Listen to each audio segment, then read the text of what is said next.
Good morning বন্ধুরা, তোমরা কেমন আছো? আশা করি তোমরা ভালো আছো, সুস্থ আছো, আর আমিও ভালো আছি। তো ঠান্ডা কেমন পড়ছে? এখানে প্রচণ্ড ঠান্ডা পড়ছে, আজকে রোদ্দুর ওঠেনি। তো আমার এখন প্রায় সকাল 10টা বাজে, আর এখান থেকে আমি ব্লগটা স্টার্ট করছি। তো চলো, আজকে আমি সারাদিন কি করি, কি রান্না বান্না করি, এই সমস্ত কাজ তোমাদের সঙ্গে শেয়ার করব। তো চলো, আবার দেখা হচ্ছে। সকালে আমার প্রধান আর মেন কাজ হলো এদের দুটোকে ঘুম থেকে তোলা। তখন যেহেতু আমরা বাড়িতে নেই, ঘুরতে এসেছি, সেহেতু এখন ওদের স্কুল নেই সকালে, ওই জন্য ওঠার চাহিদাটাও নেই। বাড়িতে হলে সকাল 7টার মধ্যেই উঠে যেতে হয়, এখানে 9:30 10টা বেজে তাও উঠছে না। তো দুটোই কিন্তু বদমাইশ, ঘুম থেকে আমি উঠবে কি না কথা দেখো, বারবার ব্ল্যাঙ্কেটটা ওঠো মুখের উপরে দিচ্ছে যাতে না মিষ্টিমা, উঠতে হয়। ওঠো। গুড মর্নিং মা। ঘুম ভাঙেনি এখনো? হ্যাঁ, একটু ঘুমাবে। বলে বাবা ওঠো ওঠো। কটা বাজে জানো এখন? এখন 9:30 বাজে। শিগগিরই ওঠো, ও মা ওঠো, খাবে, ওঠো বাবাই, ওঠো, শিগগিরই ওঠো। তারপর ওদের ঘুম থেকে তুলেই আমি বিছনাটা গোছাতে এসেছি। আর শীতকালে তো জানো অনেকটা কাঁথা কাপড় নিয়ে ঘুমাতে হয়, ওই জন্য বিছনাটা গোছাতে অনেকটা সময় লাগে।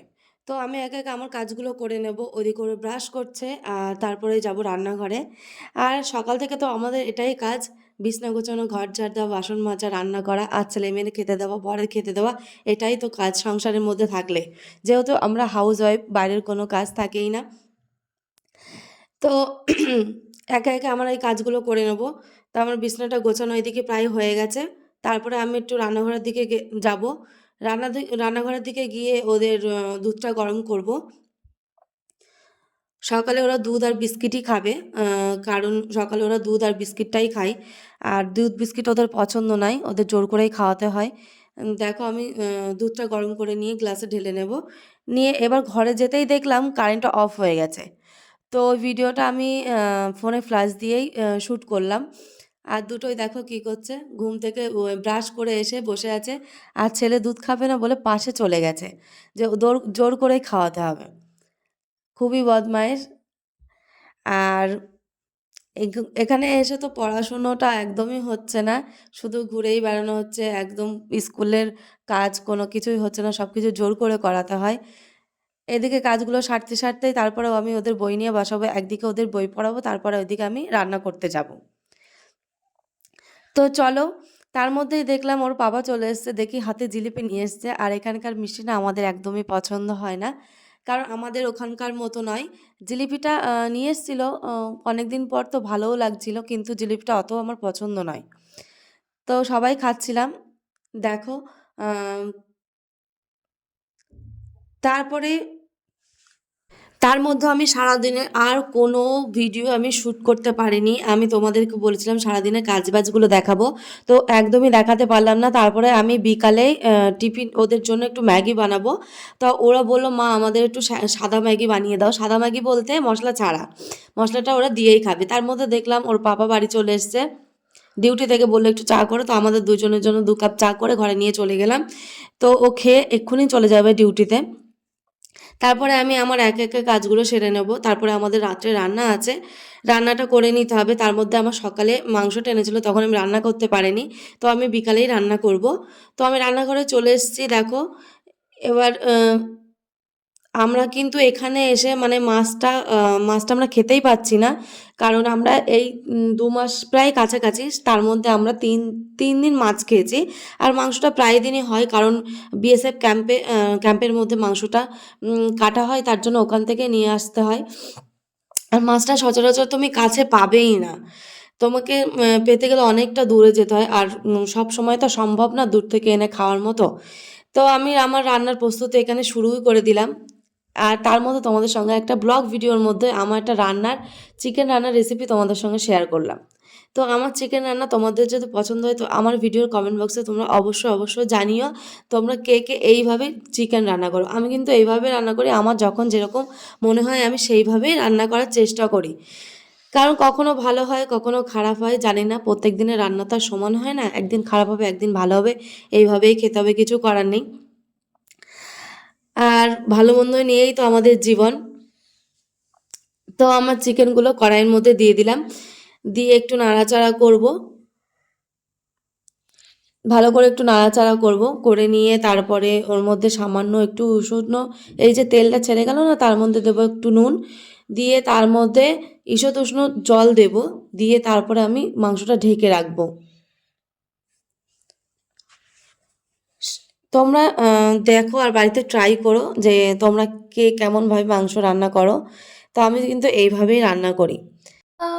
তারপরে তোমরা দেখো চিকেনটা আমি কিভাবেই রান্না করি, তোমরা দেখে নাও।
এদিকে আমার চিকেন রান্নাটা কমপ্লিট হয়ে গেল, তারপরে বরমশাই বাড়ি এসছে, বাড়ি এসে আমি রুটি করছি বলে আবার রুটিতে ঘি মাখিয়ে দিল।